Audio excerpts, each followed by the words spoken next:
Penyelenggaraan silaturahmi Nusantara Bersatu yang diselenggarakan relawan Presiden Jokowi di Gelora Bung Karno, Sabtu tanggal 26 November tahun 2022, mendapat kritik tajam dari aktivis 98 yang juga seorang akademisi, Ubedillah Badrun.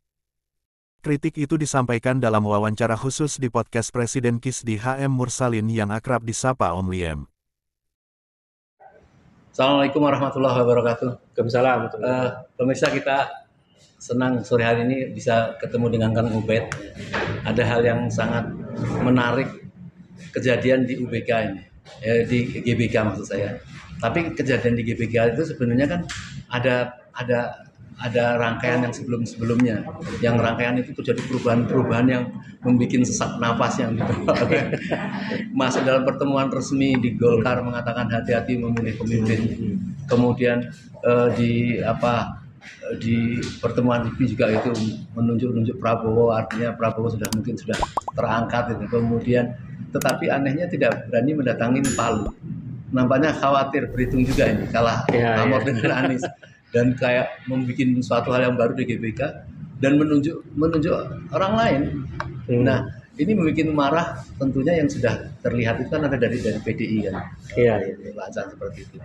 Nah, saya kira ini yang perlu saya tanyakan menurut Kang Ubed, ini ada apa ini kok kayak dia ini resah, kayak takut kalau tidak menjadi presiden lagi itu apa?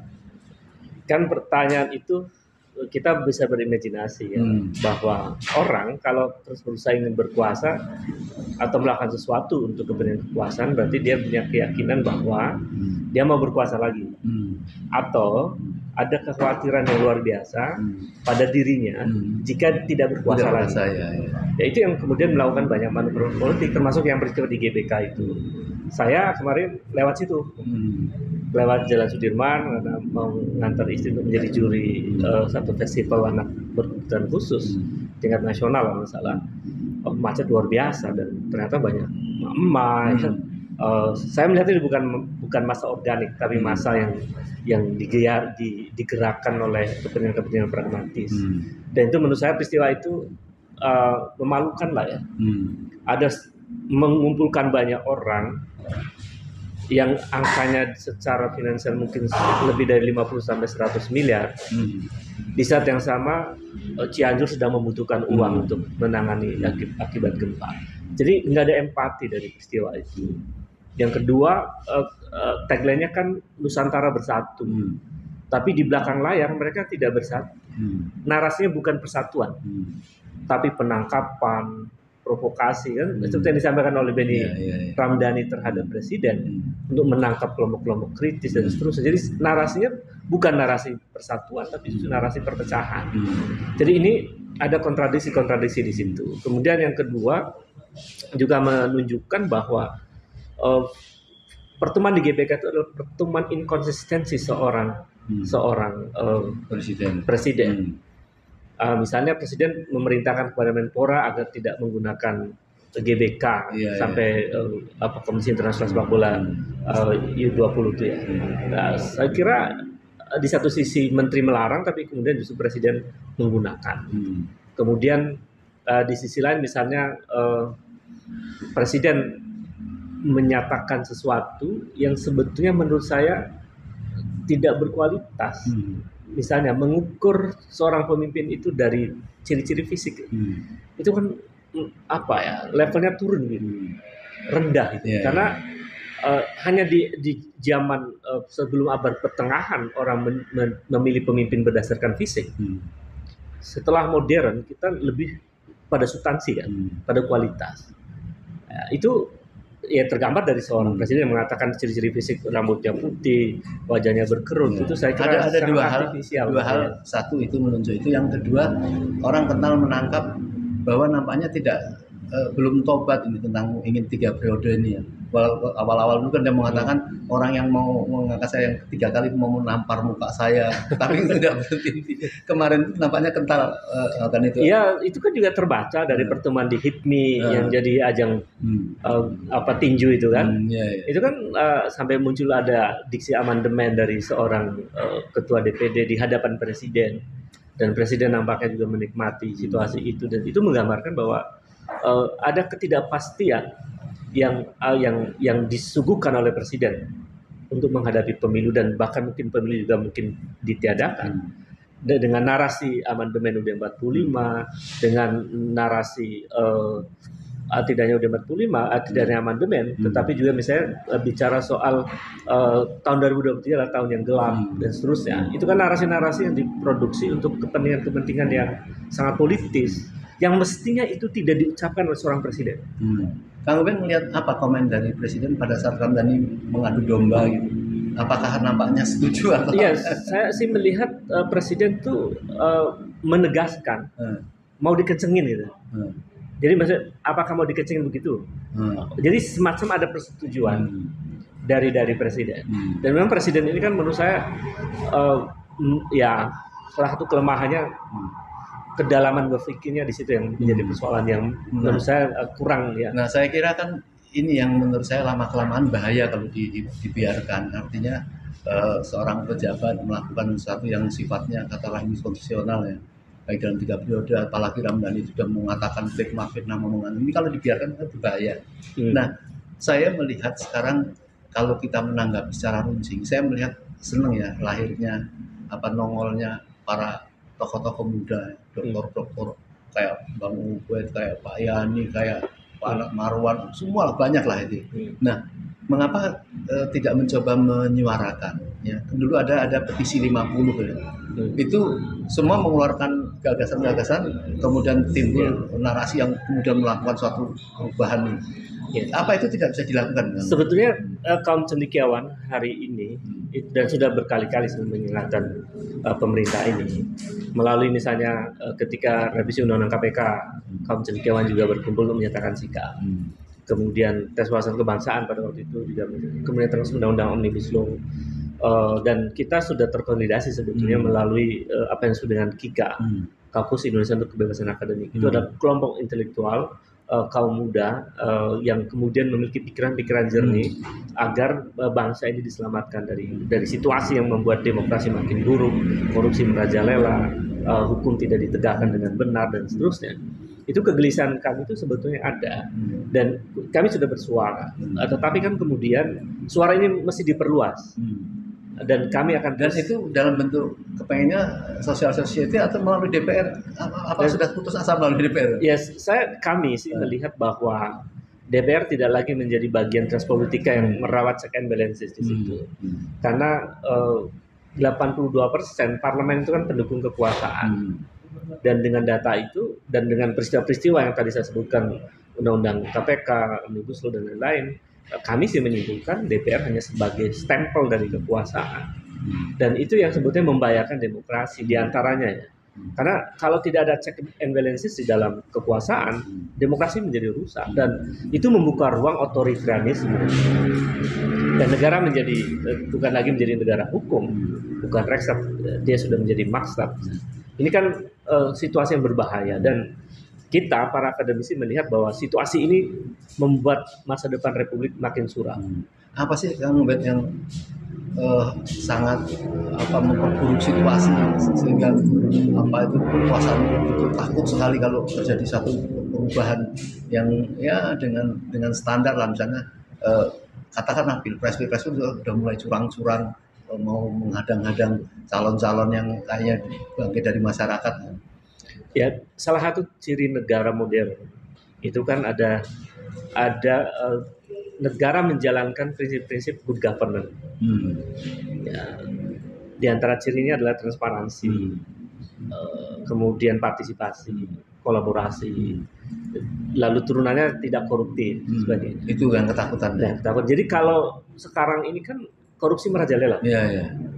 Itu artinya hampir seluruh simpul-simpul kekuasaan terjerat dalam praktek korupsi. Apakah dia menteri, apakah dia mungkin ya kita bisa menganalisis di situ semacam dugaan kuat jejaring dengan presiden, dengan partai politik dan lain-lain, bahkan anak-anak mereka, ponakan-ponakan mereka dan seterusnya. Itu suatu praktek korupsi yang luar biasa yang merajalela dan itu diakui oleh presiden sendiri bahwa korupsi di Indonesia itu sekarang sudah merajalela dan dia sebut sebagai extraordinary crime, kejahatan yang luar biasa. Nah, karena rezim ini koruptif, ya secara umum, karena merajalela itu artinya kan banyak. Maka ketika kemudian terjadi pergantian kekuasaan, rezim ini mengalami ketakutan luar biasa. Karena kalau rezim baru kemudian membongkar praktik korupsi ini, mungkin penjara akan penuh dengan para politisi yang berkuasa saat ini.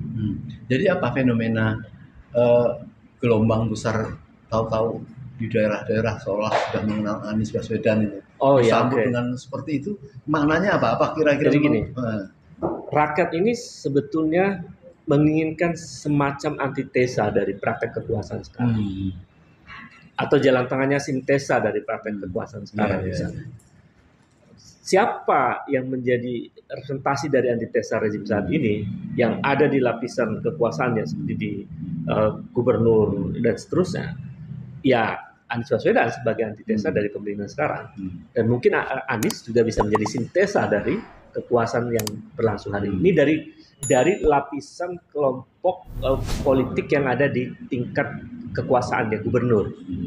Jadi di antara gubernur, Anies adalah antitesa dari pemerintahan sekarang dan bisa menjadi sintesa dari pemerintahan sekarang. Tapi kan ada juga kelompok-kelompok di luar gubernur yang bisa menjadi antitesa dari pemerintahan hari ini. Siapa? Kelompok oposisi.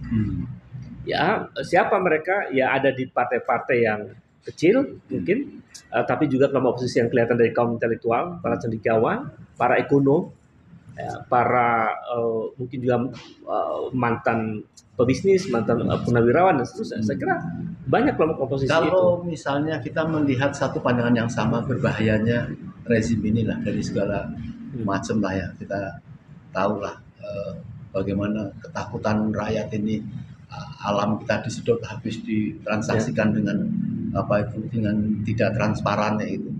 Baik kaum oposisi ataupun para pendukung ini apa tidak niscaya bisa disatukan mungkin untuk menyelesaikan ketakutan ini. Jadi sebetulnya dalam banyak sejarah perubahan ya Bang. Jadi perubahan itu pasti akan terjadi ketika rezim makin mengabaikan aspirasi publik. Di saat yang sama muncul harapan baru dari masyarakat. Nah, saya melihat ini tahapan ini sedang terjadi. Jadi ada proses di mana rezim makin mengabaikan publik sedang terjadi sekarang. Di saat yang sama ada hope di masyarakat untuk keinginan untuk melakukan perubahan. Nah, kalau ini bertemu dan kemudian terkonsolidasi, saya meyakini memungkinkan terjadi perubahan yang kemudian perubahan itu bukan sekedar berubah orang, tapi saya meyakini banyak orang kemudian menginginkan perubahan besar, melakukan atau semacam menata ulang satu praktek kekuasaan yang selama ini justru jauh dari cita-cita proklamasi kemerdekaan Republik ini. Jadi basis keinginan perubahan itu adalah pada tujuan bernegara sebetulnya. Jadi kalau tujuan bernegara itu kita inginkan menjadi nyata, maka perubahan besar harus dipandu dengan tujuan negara Republik ini. Kalau perubahan itu katakanlah orang berharap pada penggantian presiden di masa-masa pilpres gitu ya, dan nampaknya ada ketidakrelaan ya dari oligarki, dari kekuasaan yang bergabung dengan oligarki. Kalau ada seorang katakanlah Anies lah sekarang ini ya, nampaknya mau dijegal-jegal kan kemarin korupsinya, dan kayaknya juga akan digagalkan pencapresannya karena mungkin harus melalui presidensial threshold, itu kan agak susah diganggu-ganggu. Itu terus gimana jalannya? Jadi saya kira oligarki sudah waktunya mereka bertobat ya, untuk tidak lagi mengeruk kekayaan demi kepentingan mereka. Karena kan sudah terlalu lama mereka mengambil keuntungan dari jalannya negara ini. Yang kedua, di kelompok perubahan, menurut saya jika jalan linier melalui pilpres itu tidak menghadirkan satu perubahan besar, maka memungkinkan sebetulnya jalan non linier perubahan itu bisa dilakukan. Kan itu terjadi di banyak peristiwa sebetulnya. Apakah kita belajar dari sejarah dinamika perubahan di Eropa, di Amerika Latin, di Afrika, atau di Asia Timur, Asia Selatan, atau Asia Barat, semua menggambarkan satu peristiwa bahwa perubahan besar yang non linear itu bisa mungkin terjadi. Jadi kalau sekarang kita berada pada sebuah pilihan, kalau perubahan linear melalui mekanisme elektoral kemudian dibendung, dihalang-halangi begitu, padahal yang ingin berubah ini sebenarnya untuk kepentingan republik, untuk kepentingan negara, lalu dihalang-halangi. Saya meyakini hukum perubahan itu akan membangun kekuatannya sendiri, dan itu sebetulnya kerugian besar juga buat mereka para bisnis kalau tidak pro pada perubahan. Negeri ini sudah waktunya untuk berubah, untuk memikirkan masa depan negara, untuk memajukan negara, bukan lagi gontok-gontokan untuk apa yang sifatnya sangat pragmatis dan kepentingan mereka, utamakan kepentingan negara. Jadi jika ada generasi baru, kelompok baru yang ingin menata ulang republik ini menjadi lebih baik, menurut saya semua kita mesti respect. Saya melihat bahwa rakyat ini sudah mempunyai ada kesamaan berpikir. Siapa sih sebenarnya katakanlah rezim ini gitu ya. Ada nggak Bang Ubed misalnya melihat orang-orang dokter-dokter muda kayak Bang Ubed ini kemudian bertemulah dengan apa, kan mungkin belum ada komunikasi ya dengan Anies yang didukung masyarakat yang pada kira itu ada kemungkinan dilakukan itu nggak? Pada waktunya akan sangat mungkin, karena para akademisi yang masih independen itu berpikir bahwa negara ini harus menjadi negara modern, dan salah satu ciri negara modern itu seluruh produksi kebijakannya berbasis ilmu pengetahuan, riset, analisis yang kuat, kepentingan rakyat banyak dan seterusnya. Jadi bukan from interest to policy, tapi from knowledge to policy. Bagaimana public policy itu lahir karena basis ilmu pengetahuan dan kepentingan rakyat banyak. Ya itu kan harus dijalankan oleh pemerintahan. Nah, pada titik itu calon presiden mesti mau duduk bersama dengan kaum cendekiawan yang sehari-hari bukan hanya ngajar ya. Akademis itu bukan hanya ngajar, tapi juga riset. Nah, risetnya justru membaca masyarakat secara sebenarnya. Ada objektivitas di situ. Beda dengan para politisi. Para politisi mungkin menafsirkan data masyarakat syarat dengan kepentingan kan. Tapi akademisi ketika membaca masyarakat dan menemukan data paling empirik, ya kita suguhkan apa adanya. Dan para pengambil kebijakan, calon pemimpin ya, Anies Baswedan dan lain-lain, saya kira mesti mendengarkan kaum cendekiawan untuk menata ulang republik ini agar basisnya ilmu pengetahuan. Jadi yakin negara modern masih bisa menyelamatkan negeri ini ya? Saya kira sepanjang masih ada kaum cendekiawan yang masih independen, para tokoh masyarakat dan pebisnis yang masih mengutamakan kepentingan rakyat banyak. Saya masih optimistis. Kemarin itu ada podcast yang meluas dari seorang Andrew Prion yang mengatakan, ya kalau mau tidak diganggu ya harus bekerja sama Amerika. Kalau misalnya enggak akan diganggu-ganggu itu. Ya. Saya kira begini, Pak Hendro juga perlu dikritik ya. Jadi Republik ini merdeka dan memiliki kedaulatan. Jadi kita tidak boleh anti terhadap asing. Ya, tidak boleh anti terhadap negara-negara yang secara global menjadi bagian dari negara kan. Tetapi posisi kita jangan kemudian menjadi semacam cecunguk dari kekuatan besar itu. Jadi mestinya equal. Kita sebagai bangsa yang berdaulat dengan Amerika itu ya biasa, dengan Cina ya biasa. Jangan kemudian kita berhadapan dengan Cina seperti di bawah kendali Cina begitu. Dengan Amerika juga kendali Cina. Kita menghormati mereka, kita bisa bersinergi, kita bekerja sama. Ada kontrak-kontrak yang harus diperbarui dan seterusnya. Itu kan rasional. Jadi hubungannya rasional saja dengan negara-negara itu, dan kita paham bahwa ada geopolitik dan peta politik global yang menguasai dunia ini. Jadi caranya cerdas gitu. Bagaimana tidak harus kemudian ya harus tunduk kepada Amerika sepenuhnya, harus tunduk kepada Cina sepenuhnya, enggak. Tapi melihat Amerika sebagai kekuatan negara besar dan kita bisa berdialog, bersinergi, dan saya kira tokoh yang memungkinkan untuk itu memang saya melihatnya ya.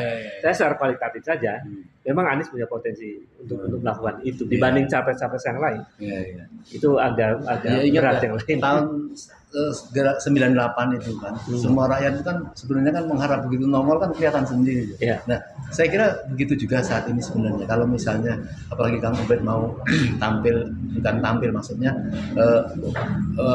rembuk bareng dengan teman-teman yang punya satu pemikiran, satu perjuangan gitu ya. Iya. Kan bisa terjadi kan Kang Ubed ya? Bisa memungkinkan. Jadi memang salah satu keinginan besar dari kaum cendekiawan di Indonesia ini yang masih memikirkan kepentingan Republik, ada keinginan untuk berkumpul bersama secara intensif yang tidak hanya virtual ya, tapi juga kita ingin duduk bersama secara serius menata Republik ini. Misalnya dari banyak bidang, ekonomi, politik, hukum, kebudayaan, teknologi dan seterusnya. Jadi sebetulnya kita cukup kaya para intelektual yang menguasai banyak bidang. Tapi itu belum dijadikan sebagai sumber daya yang dioptimalkan oleh pemerintah. Jadi kita berharap sekali ya, artinya memang melalui yang nyaman di tengah-tengah masyarakat ini seolah kan yang perubahan yang tidak pakai revolusi lah, yaitu dengan dihargainya pilpres ini ya, jangan dijegal-jegal kan itu malah menjadi karena ada orang melihat sekarang kan ada plan A, plan B gitu ya. Plan A ini seolah ini sebelum pilpres ini harus selesaikan, tapi kan faktanya kan demo-demo kita ini begitu kokohnya mereka dipatahkan semua, dipecah semua. Jadi kekuasaan yang menghalang-halangi kebaikan, menghalang-halangi perjuangan keadilan, menghalangi agenda-agenda perubahan yang baik. Saya kira pada akhirnya dia akan tumbang sebetulnya. Itu hukum teori sosiologi politik ya. Dan kalau itu terus dilakukan, itu memungkinkan menimbulkan kekuatan baru untuk melakukan perubahan yang lebih besar. Jadi maksud saya misalnya ada orang-orang baik, orang-orang cerdas, orang-orang yang berpihak pada kepentingan rakyat banyak lalu dihalang-halangi untuk menata ulang Republik ini. Saya kira kekuatan menghalang itu pada akhirnya akan dikalahkan. Dan berbahaya kan kalau kemudian pada akhirnya justru terjadi situasi yang kacau gitu. Jadi menurut saya ya sebaiknya lawan politiknya menempatkan lawan itu secara sehat. Jadi kalau kompetisi ya sehat saja, tidak perlu kemudian. Jadi kan mestinya itu yang dihadirkan oleh kekuasaannya, dia yang bisa memfasilitasi untuk yang terbuka, yang baik kan mungkin. Rakyat kan tidak terjadi dendam, tapi kalau dihalang-halangi ini malah bisa menimbulkan banyak. Betul. Ini kan situasi baru kan bisa melakukan perang dan gerakan yang lain-lain. Jadi saya kira sudah saatnya rakyat yang terus sama-sama ingin melakukan perubahan itu berkonsolidasi. Kemudian di saat yang sama juga elit politik mestinya berubah untuk welcome terhadap kelompok-kelompok yang ingin melakukan perubahan besar. Tapi kalau menghalang-halangi, saya meyakini justru akan terjadi perubahan yang lebih dasar dari sekedar proses-proses elektoral. Baik, Kang Ubed, saya kira ini pertemuan awal yang nampaknya kita bisa memprakarsai hubungan-hubungan dari teman-teman yang memang harus mengkerucut untuk menyarankan baik-baik lah. Amin. Terima kasih Kang Ubed. Sama-sama. Assalamualaikum warahmatullahi wabarakatuh. Baik, pemirsa, insya Allah ya apa yang disampaikan Kang Ubed tadi memang ini kita tunggu-tunggu ya untuk bagaimana bisa merajutnya para anak-anak muda intelektual lah ya, biar bisa menjelaskan perubahan-perubahan secara saintifik, lega dan nyaman. Insya Allah menjadi harapan kita semua. Assalamualaikum warahmatullahi wabarakatuh. Salam.